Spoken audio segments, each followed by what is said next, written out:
Hey YouTube, for years people have been talking about reloading 303 British using your surplus 762 by 54R, which is pretty much standard stuff, this guy right here.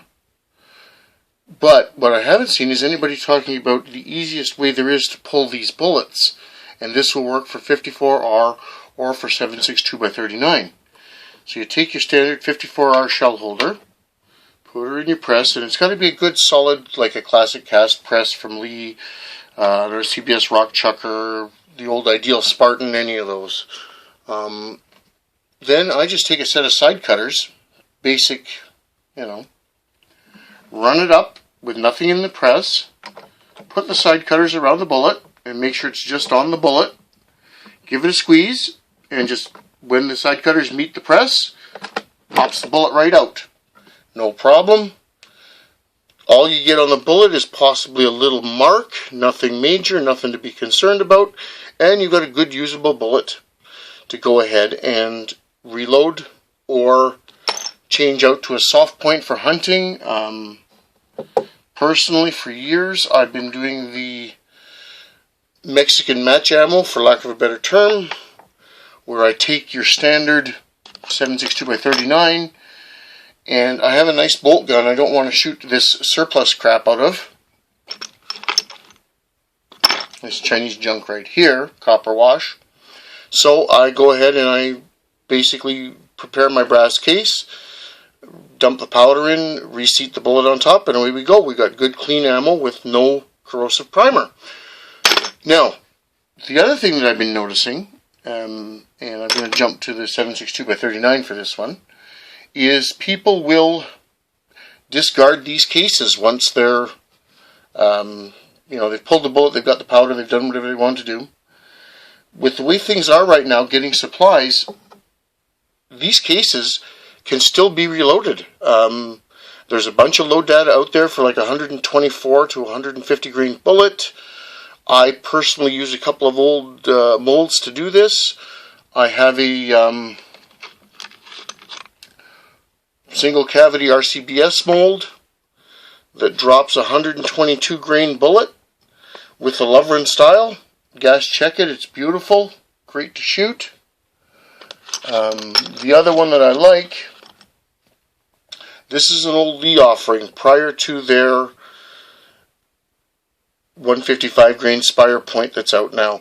I like it better because it's 124 grain, more towards the original SKS round, and there's load data like crazy. My personal choice is IMR 4198, and the load data ranges for this particular bullet weight between 20 and 22 grains. I load about 21 grains. It works beautifully. Unfortunately, because of YouTube being the way it is, I can't show you the loading process. However, and I hate to jump around here all over the place, but do not throw these cases out, the 54s or the 39s, because they are still very useful.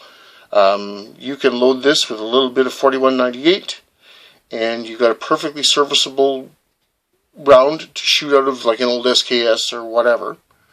But before I get too sidetracked, I want to jump back to our friend Mr. 54R that we just pulled the bullet out of. You can take this, use it in 303 British, dropping the powder charge. There's a bunch of videos on YouTube about that. And then what I do with this case, not to waste anything, is make that out of it. Cast bullet on top. With a gas check or powder coated. You can do anything from light plinking loads all the way up to pretty decently powered loads with it.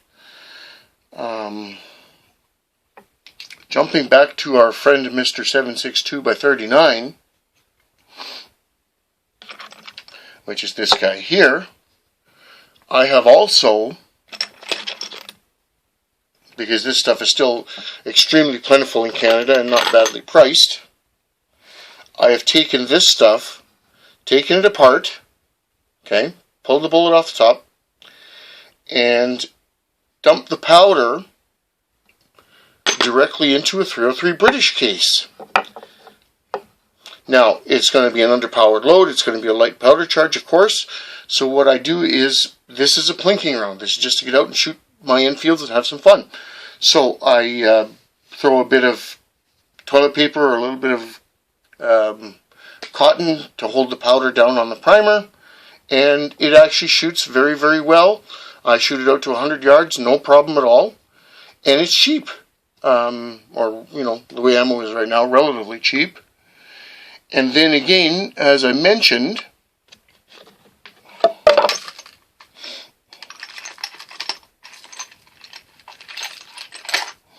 you end up with our friend Mr. Primed 7.62x39 case, which, when you add a cast bullet and a couple of grains of, or, well, a charge of 41.98, you get that.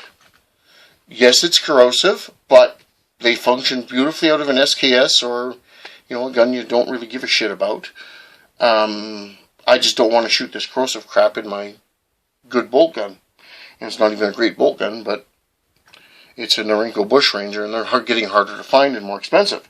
So, with this combination of pulling these bullets, using the press, using a set of side cutters to hold the bullet, it keeps everything in place. You don't have to worry about powder spilling all over the place, or, I mean, I've used those kinetic pullers. They're a pain in the ass. You're hammering and hammering and hammering, and finally the bullet lets go, and then you have no way to accurately measure what the powder charge and that sort of stuff was, if you're into that. So this is just a brief overview on how to get the most out of your 7.62x39, 7.62x54 surplus, basically getting 2 shots for 1 and not wasting these primed cases, because with a powder charge you can throw a cast bullet on it like I've done, because I'm just a target shooter, or you can, you know, put a hunting bullet on there and then use it for your deer hunting in the fall. The options are out there, and of course there's such a variety of bullets and weights, you can set it up to however you want. I hope this helps somebody out. Thank you very much.